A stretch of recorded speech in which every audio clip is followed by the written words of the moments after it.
حضرت بابا بلے شاہ صاحب رحمت اللہ علیہ سادات کرام سے تعلق تھا، سید زادے تھے۔ سادات کرام کو اللہ یہ عزت دیتا ہے کہ پیدائشی طور پر بھی ان لوگوں کے پاس سند ہوتی ہے کہ ان کی عزت کرنا امت پہ ضروری ہے۔ تیری نسل پاک میں ہے بچہ بچہ نور کا، تو ہے نے نور تیرا سب گھرانہ نور کا، یہ ان کو فضیلت ہوتی۔ بابا صاحب فرماتے میرے پاس فضیلت تھی، عظمت تھی، میں سید زادہ تھا اور گیلانی سید غوث اعظم کی اولاد، لیکن آپ فرماتے ہیں مجھے پتا تھا کہ اندر سے میں خالی ہوں۔ ہمارے زمانے میں کچھ برادریاں ایسی ہیں جن کو ہم لوگوں نے بڑا بنا دیا ہے، وہ بڑے بن گئے ہیں، نیچے اترنے کو تیار نہیں۔ اور میں اکثر کہا کرتا ہوں کہ یہ زیادتی دونوں طرف سے ہوتی ہے۔ اصل مجرم وہ نہیں جو اپنے آپ کو بڑا جانتا ہے، اصل مجرم وہ ہے جو اپنے آپ کو چھوٹا سمجھتا ہے، وہ اصل مجرم۔ تو اس زمانے میں سادات کرام کی بڑی عزت تھی، بڑا نام تھا۔ تو بابا صاحب کہتے ہیں میرے گھر میں پیری مریدی تھی، ابا جی بھی پیر، دادا جی بھی پیر، پردادا جی بھی پیر، سارے پیر تھے، لیکن میں جب اپنے دل پہ نظر ڈالتا تھا تو خالی تھا معاملہ، شے کوئی نہیں تھی پاس۔ ہاتھ چموا لینا، نذرانہ لے لینا بات ٹھیک ہے، لیکن نہ علم نہ معرفت، کوئی شے نہیں۔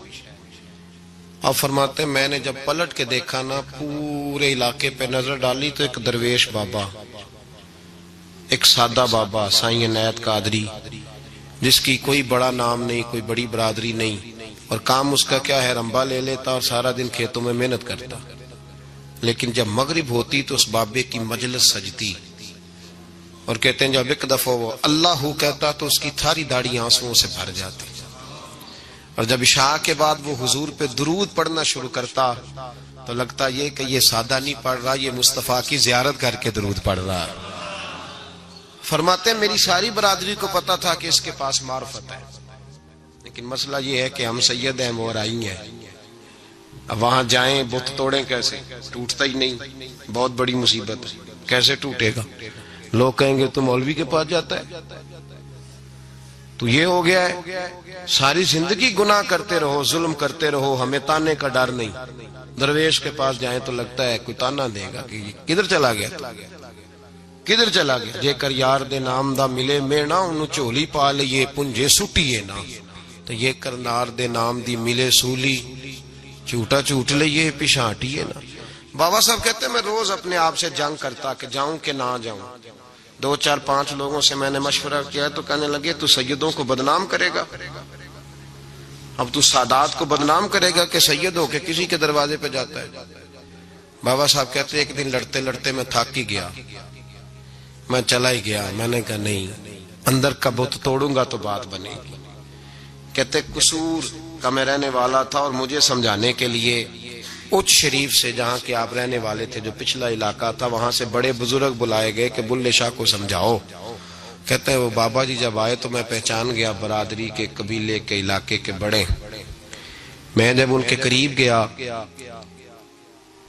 تو وہ نہیں مجھے جانتے تھے، بزرگ تھے، میں تو جانتا تھا نا، تو مجھے کہنے لگے بیٹے کون ہو؟ تو میں نے کہا حضور میری تو پہچان ہی کوئی نہیں، میری تو کوئی پہچان نہیں، آپ بتائیں آپ کون ہیں؟ تو کہنے لگے ایسی اچیرے، ساڈی ذات اچیری، کیونکہ اچ شریف وچ رہنے ہیں، تو اب تو بتا۔ تو بابا صاحب کہنے لگے ایسی قصوری تے ذات بھی قصوری، کیونکہ وچ قصور دے رہنے ہیں، وہ جو چھوٹے تو اپنا قصور مانتے ہیں، ہاں جے کوئی سانو اچا مل جائے تے نیویں ہو بینے، بات ختم ہو گئی۔ بابا صاحب رحمت اللہ علیہ کو بڑا سمجھایا۔ بابا جی کہنے لگے حضور میں کیا کروں؟